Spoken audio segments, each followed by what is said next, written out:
Great time ஃபேன்ஸுக்கு வணக்கம். CSK பொறுத்த வரைக்கும் 10 ரன்னா மிகப்பெரிய ஒரு ஜெம் இல்லைன்னு சொல்லணும். 6 கேம் தாங்க விளாண்டாரு. 13 விக்கெட், எக்ஸ்ட்ரானரியான ஒரு பவுலிங் பர்ஃபார்மன்ஸ்.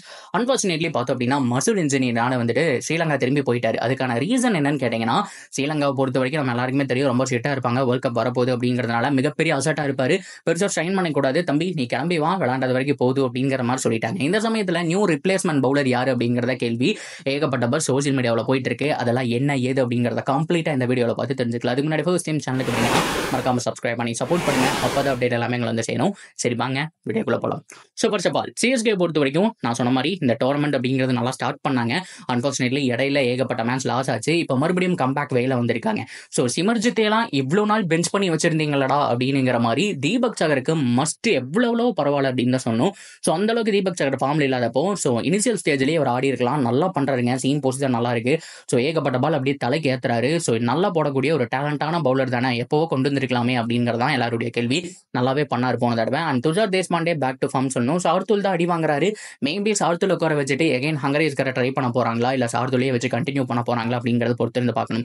ஸோ இதை தாண்டி மிச்சல் சாண்டரை இவ்வளவு நாள் ஏன் பெஞ்ச் பண்ணியிருந்தீங்க? கிட்டத்தட்ட 2018 டீம்ல இருக்காரு. ஸோ இப்போ பார்த்தோம் அப்படின்னா 2024 8 வருஷமா டீம்ல இருக்காரு. ஒரு ஐபிஎல் சீசனுக்கு ஆல்மோஸ்ட் 15 மேட்ச் வரைக்கும் வந்துருது. குவாலிஃபை எல்லாம் வந்தா கூட ஒரு 15 மேட்ச் வரைக்கும் வந்துருது. ஆனா மொத்தமாவே ஒரு 16 மேட்ச் தாங்க ஆடி இருக்காரு. 8 வருஷத்துல 16 மேட்ச் தான் சிஎஸ்கே கார்டு ஆடி இருக்காரு. போன தடவை விளையாண்டதா 17வது மேட்ச். இவ்வளோ பெரிய ஜெம்மை இவ்வளோ வேஸ்ட் பண்ணிட்டீங்களே அப்படிங்கிற மாதிரி தான் ஃபேன்ஸ் எல்லாருமே கேட்டிருக்காங்க. போன தடவை அவர் போட்டது எக்ஸ்ட்ரானரி ஸ்பெல்லுங்க. ஸோ ஃபர்ஸ்ட் ஓவர் அவர் போட்டதுனால தான் ப்ரெஷர் விழுந்து, அடுத்த ஓவரில் விக்கெட் விழுந்து அப்படிங்கிற மாதிரி நான் சொல்லுவேன். ஸோ அந்த அளவுக்கு குவாலிட்டி பவுலிங். வெறும் எக்கானமிக் 3.33 தான் வச்சிருந்தாரு. ஒரு விக்கெட்டையும் எடுத்தாரு. 20 ரன் மட்டுமே கொடுத்திருந்தாரு. அந்த அளவுக்கு நல்லா போட்டிருந்தாரு சாண்டர். பட் இருந்தாலும் இப்போ மிகப்பெரிய பிரச்சனை என்ன அப்படின்னா, 10 ரனா இருந்திருந்தா கம்ப்ளீட் பவுலிங் யூனிட்டா இருந்திருக்கும். ஆனா 10 ரனா இல்லாதனால ஸோ இந்த பவுலிங் யூனிட் கொஞ்சம் அடி வாங்க போகுது அப்படிங்கிற மாதிரி தான் தோணுது. ஸோ கண்டிப்பா ரிப்ளேஸ்மெண்ட் அப்படிங்கிறது கிடைக்க போகுது. இதுல மிகப்பெரிய ஒரு வாய்ப்பு இருக்கு. ஆனா அதுக்கு ஆஸ்திரேலியா மேனேஜ்மெண்ட் ஒத்துக்குவாங்களா, ஸோ அனுப்புவாங்களாங்கிறத கேள்வி. யாரு அப்படின்னு கேட்டீங்கன்னா, ஜோஸ் ஹேசல்வுட் திரும்பி சிஎஸ்கேக்கு வர போறாரா, இதுதான் கேள்வி. ரிப்ளேஸ்மெண்ட் பிளேயரா அப்படிங்கிற மாதிரி சொல்றாங்க. ஸோ 10 ரனாவுக்கு ரிப்ளேஸ்மெண்ட் பிளேயரா ஜோஸ் ஹேசல்வுட் வரக்கான சான்ஸ் இருக்கானுங்கிற மாதிரி.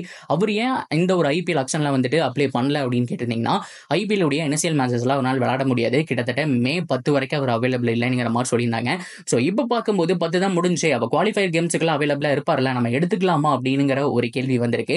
சிஎஸ்கே பொறுத்த வரைக்கும் டார்கெட் லிஸ்ட்ல முதல் ஆளா இருக்கிறது ஜோஸ் ஹேசல்வுட் தான். ஸோ அதை தாண்டி வந்துட்டு பார்த்தோம் அப்படின்னா ஸோ இன்னும் இங்கிலாண்டை சேர்ந்த 2-3 பவுலர்ஸ் அப்படிங்கிற மாதிரி இருந்துட்டு இருக்காங்க. ஸோ அவங்கள யாராவது எடுக்கிறதுக்கான சான்ஸ் இருக்கான்னு பார்க்கணும். அதுல கிறிஸ் ஜோர்டன் வேற இருக்காரு. திரும்பி அவரையே எடுத்து தொலைச்சிடாதீங்கடாங்கிற மாதிரி கூட ஃபேன்ஸ் எல்லாருமே சொல்லிட்டு இருக்காங்க. இப்போதைக்கு ஜோஸ் ஹேசல்வுட்டும் ஸோ அது மட்டும் இல்லாம கிறிஸ் ஜோர்டன் அண்ட் இங்கிலாண்டை சேர்ந்த இன்னும் சைலண்டா 2 பவுலர் அப்படிங்கிற மாதிரி சிஎஸ்கே உடைய ரிப்ளேஸ்மெண்ட் பிளேயர்ஸ் உடைய லிஸ்ட் இருக்கு. இதுல நிறைய பேருக்கு என்ன கேள்விக்குறி அப்படின்னா, இப்போ 10 ரனாக்கு பதிலாக ஜோஸ் ஹேசல்வுட் வாங்கிட்டாங்கன்னு வச்சுக்கோங்களேன், அடுத்த வருஷம் 10 ரன் ஆடுவாரா ஹேசல்வுட் ஆடுவாரா அப்படிங்கிற விஷயம் தான். அது வந்துட்டு மேனேஜ்மெண்ட் முடிவு பண்ணிக்கலாங்க. ஸோ அதுக்கு தகுந்த மாதிரி யார் வேணாலும் ஆடலாம் அப்படிங்கிற ஒரு சுச்சுவேஷன் தான். ஏன் அப்படின்னா, இதுக்கு முன்னாடியும் நிறைய நடந்திருக்கு. இந்த மாதிரி ரிப்ளேஸ்மெண்ட் பிளேயர் வந்துட்டு ஒரு பதிலாக வாம்பாங்க. ஆனா அவர் ரிப்ளேஸ்மெண்ட் பண்ணாங்க இல்லையா, அந்த பிளேயரே ரிட்டர்ன் எடுத்துக்குவாங்க.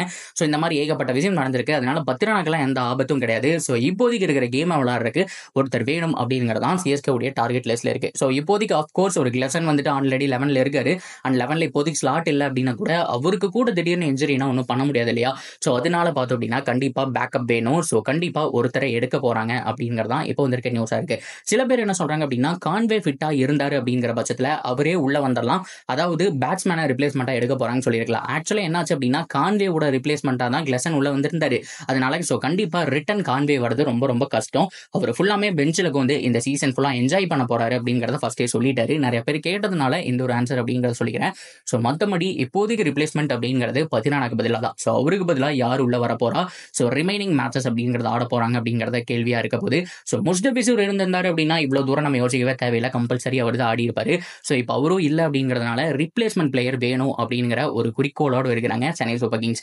ஸோ இதே மாதிரி கிளசன் எடுத்த மாதிரி ஒரு நல்ல எக்ஸ்பீரியன்ஸ் பிளேயர் எடுக்கணும். எஸ், கிளசன் பொறுத்த வரைக்கும் போன மேட்ச் அடி வாங்கினாரு. அவர் மட்டும் தான் கிட்டத்தட்ட ஒரு 30 ரன் பக்கம் கொடுத்திருந்தா கூட அது எல்லாமே எட்ஜில் போன பவுண்டரி தான். கிட்டத்தட்ட 6 பவுண்டரியுமே ஸோ நீங்க பார்த்துருப்பீங்க ஹர்ஷல் பட்டேல் பேட்டிங் பண்ணும்போது ஸோ மேலே டாப் எட்ஜில் போகிறதாகட்டும், ஸோ பவுண்டரி வந்துட்டு இன்சைட் எட்ஜில் போகிறதாகட்டும், ஸோ இந்த மாதிரி தான் கிட்டத்தட்ட ஒரு 20 ரன் கொடுத்தாரு. ஆனால் ஃபர்ஸ்ட் மேட்ச் அவர் போட்டதை பார்த்தோம் அப்படின்னா ஸோ கண்டிப்பாக சேப்பா கண்டிஷனுக்கு இவர் வேணும் அப்படிங்கிற மாதிரி தான். ஸோ மறக்க வேணாம், எலிமினேட்டர் அண்ட் ஃபைனல் சேப்பாக்கில் தான் நடக்குது அப்படிங்கிறதுனால கண்டிப்பாக கிளசன் கம்பல்சரி மிகப்பெரிய அசட்டா இருப்பாரு. அவருடைய சீம் பொசிஷன் எல்லாமே பர்ஃபெக்டா இருக்குங்க. சேப்பாக்கில் நீங்க பார்த்துருப்பீங்க ஃபர்ஸ்ட் ஓவர் எந்த மாதிரி போட்டாருன்னு சொல்லிட்டு. ஸோ அந்த அளவுக்கு செம்மையான ஒரு பவுலர். ஆனால் இருந்தாலும் ஒரு பேக்கப் பவுலர் வேணும். யார் வரப்போனா அப்படிங்கிறது அந்த வைல்ட் கார்டு என்ட்ரி, அந்த சர்ப்ரைஸ் என்ட்ரிக்காக எல்லாருமே வெயிட் பண்ணிட்டு இருக்காங்க. ஸோ ஓவராலா நீங்க என்ன நினைக்கிறீங்க? ரிப்ளேஸ்மெண்ட்டா யார் வேணும் அப்படிங்கிறத தாராளமா கமெண்ட் செக்ஷன்ல சொல்லுங்க. அண்ட் தொடர்ந்து அப்படியே இருக்க சேனலோட இணைஞ்சிருங்க. மறக்காம சப்ஸ்கிரைப் பண்ணி சப்போர்ட் பண்ணுங்க.